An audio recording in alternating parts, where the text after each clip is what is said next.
मुख्यमंत्री शिवराज सिंह चौहान ने जनता के लिए, प्रदेश के आम वासियों के लिए क्या कुछ किया है, ये तमाम संदेश हम सुनेंगे और सीधे सुनेंगे मुख्यमंत्री शिवराज सिंह चौहान को।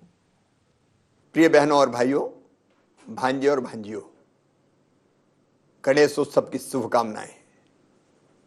पिछले 1.5 साल से लगातार हम कोरोना के खिलाफ जंग लड़ रहे हैं जनता के सहयोग से, और मुझे एक कहते हुए संतोष है कि तात्कालिक रूप से कोरोना पर नियंत्रण पाने में हम लोग सफल रहे हैं। लेकिन असावधान नहीं रहना है, सावधानी जरूरी है।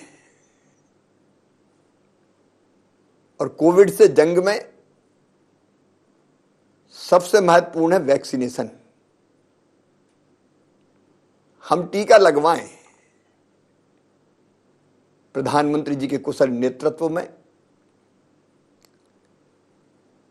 वैक्सीनेशन का काम मध्य प्रदेश में भी तेजी से चल रहा है। प्रधानमंत्री जी फ्री में वैक्सीन हमें दे रहे हैं। मध्य प्रदेश में अब तक 75% से ज्यादा भाई बहनों को, पात्र आबादी को वैक्सीन का पहला डोज लगाया जा चुका है। लेकिन अभी भी लोग बचे हैं, और इसलिए हमारा संकल्प है कि 30 सितंबर तक हम मध्य प्रदेश की पात्र जनसंख्या को वैक्सीन का पहला डोज लगा देंगे। मेरी आपसे प्रार्थना है कि अगर अभी तक आपने वैक्सीन न लगवाई हो तो बिल्कुल देर मत कीजिए। अपने निकट के वैक्सीनेशन सेंटर पर जाइए, तत्काल टीका लगवाइए। और केवल आप ही नहीं, परिवार में अगर कोई बचा हो जो टीका न लगवा पाया हो तो अपने परिजनों को टीका लगवाएं, पड़ोसियों को टीका लगवाएं, रिश्तेदारों को टीका लगवाएं, ग्रामवासियों को टीका लगवाएं। यह आपकी भी ड्यूटी है कि कोई बिना टीके के ना रहे। और याद रखिए, केवल पहला टीका पर्याप्त नहीं है। पहले टीके के बाद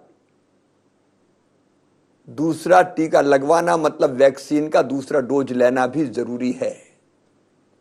और इसलिए अगर पहला टीका लगवाने के बाद समयावधि पूरी हो गई हो तो दूसरा टीका लगवाना मत भूलिए, तभी कोविड से पूरी सुरक्षा आपको मिलेगी। वैक्सीनेशन महाअभियान 17 सितंबर को फिर होने वाला है।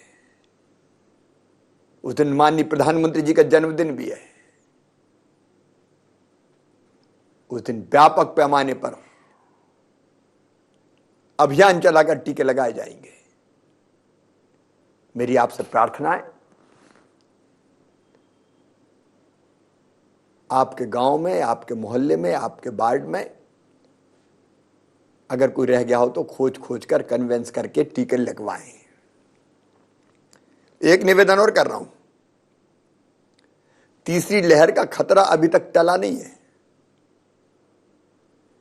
पॉजिटिव केस कोविड के लगातार आ रहे हैं, और इसलिए मास्क लगाना, दूरी बनाए रखना, त्योहारों में संयम का पालन, यह अत्यंत आवश्यक है। लगातार मध्य प्रदेश में हम लगभग 75,000 टेस्ट रोज कर रहे हैं। लेकिन एक दिक्कत आ रही है, कुछ लोग टेस्ट के लिए सैंपल देने से इनकार कर रहे हैं। यह बिल्कुल ठीक नहीं है।